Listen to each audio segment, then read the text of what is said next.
Well, here's the explainer for essential question 2, version 8 in spring of 2011.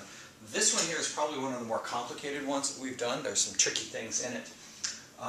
The first bit you have to spot is that there's a couple linear gradient series going on. So it's something that starts in time period 0 and goes 1, 2, 3, 4. So you can see there's a linear gradient series there. And then it transitions into something else. You increase not by 1, but by 3, and then you go up by 3 to 10, you go up by 3 to 13, by 3 to 16, by 3 to 19.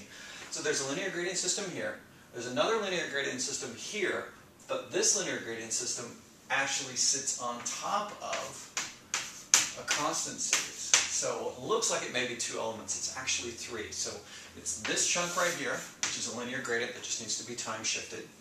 There's this constant series that's here, and sitting on top of it is another linear gradient series. So there's going to be 3 parts of this people, and all of it is going to be time shifted around. So start first with this little linear gradient component. So we're looking for P right there.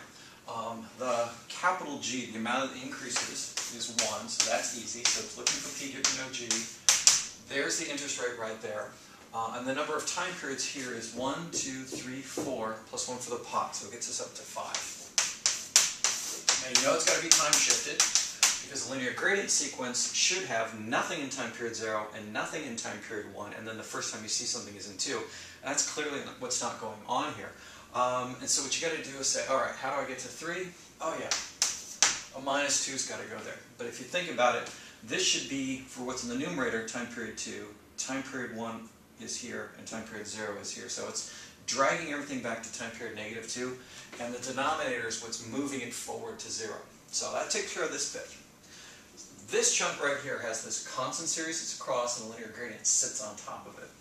So let's add in the constant series first. Now the way I've done it is that the constant series is 4 high. Looking for P giving you no A. There's the interest rate. And there's 1, 2, 3, 4, 5 of those.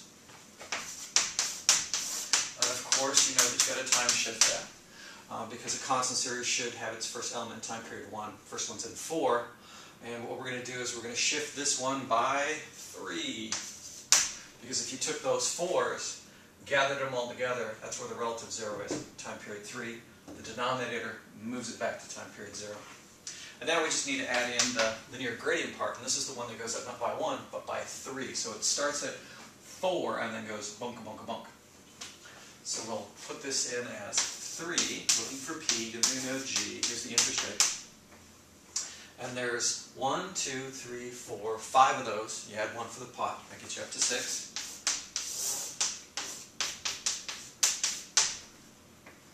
And in order to make this work, its relative 0 is right here. Good check is if you add the 6 and 2, you get 8. And time period 8 is the last time that you have one of these values. And so that should be a nice explanation of essential question number 2, version 8 in spring 2011.